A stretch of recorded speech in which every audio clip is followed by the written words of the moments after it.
So we're here in Melbourne. It's been a long journey, Clint. What's going on? You got all of these plants here.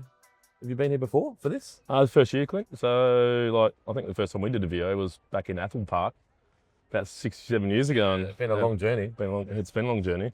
And decided to get some of this stuff into Melbourne because... So these plants traditionally live out at Largs in South Australia? Yep, so down in Osborne normally. Okay. And then... I'm not geographically challenged. Yeah, cool. I get it.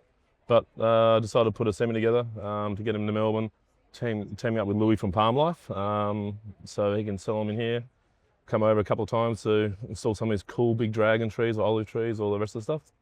So you've got obviously a relationship with Palm Life? Yep, so we've been chatting for about two years about this sort of stock. Melbourne doesn't have this quality of plants. Adelaide's a great environment to grow them, so it's about getting them into Melbourne, into that market, opening up a new market for us. I guess it's a bigger market. It's probably a more financial market.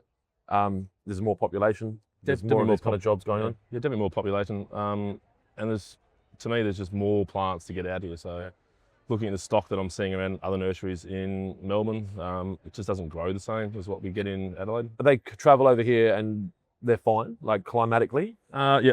So there's nothing that I brought over. So there's some plants that I decided to leave back in Adelaide. So the frangipanis and a few of the aloes that just don't grow here as well.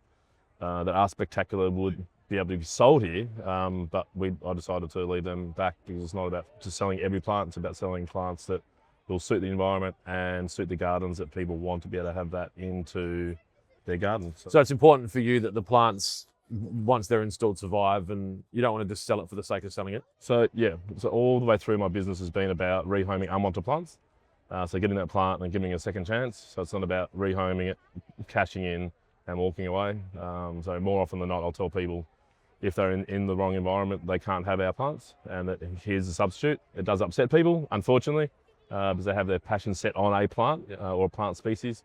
And then you sort of crush their dreams is not the best, but that's not what we do. We're better off being honest, right? Yeah, exactly. And so having a relationship with Palm Life puts these unique plants in Greater Victoria, I guess. They're in Geelong. Yep.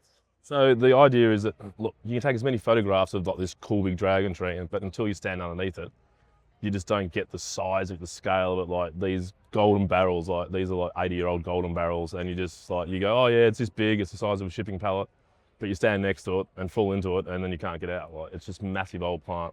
So I've seen on your socials that you've tried to give scale with a ruler in a lot of cases, but I mean, you'd have to have a ruler at home, and then the issue with scale is all about the perspective. So I started at one point putting wheelie bins, because we've all got a wheelie bin, but then you've got to put a wheelie bin on top of the pot. And it just looks weird that you've got a wheelie bin into scale. Messages. Can you move the wheelie bin? And then you get asked to stand next to the tree. It's like, well, my height's not the same height as you, and it's not the same angle.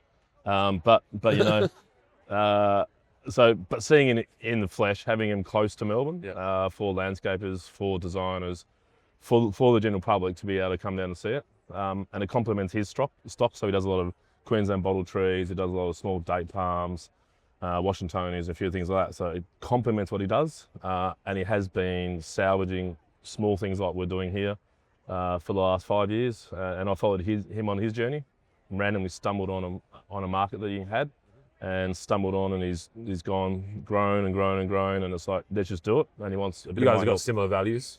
Yeah. So it's good to be able to see that My passion is when you just walk into a yard and you find that tree, and then you go, cool, I'm going to take that home, and you flick a photo to a mate like Louis, and he goes, wow, you've got to get that tree. And it's like, it's already on the trailer. So it's like that's cool. You've got thing. That bond. And then, unfortunately, I wasn't here when Louis opened up the curtain on the B double to reveal all this stuff, but I could only imagine his face would have been like, wow, what, how has this happened?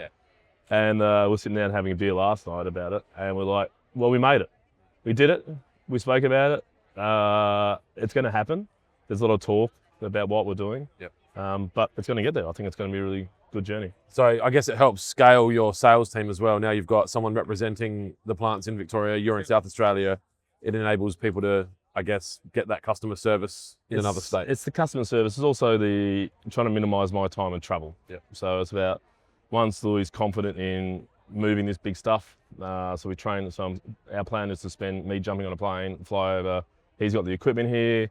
I jump in a hire car, go to the job, we install it. He sees how it's done, and then we can work out the system through there. So it minimises my travel time in the future. Then you'll just fly in, fly out. You're not, tools, equipment, all the excavators. Yeah. So. Oh, that's cool. Congratulations, man. This is amazing. It's something that I guess they wouldn't have probably seen here at the Melbourne Garden Show before. So. Well, there's a few other stalls that do other things, like lots of grass trees and bits like that. But yeah, this is a very wide range, and from lots of people looking at what we've spoken to, it's like this stall's amazing. Like they just don't see it. So like there's probably been about like 20 people genuinely come up to go, this is amazing. This is what we want. Yeah. That's good luck, man. That's cool. Well, thank you.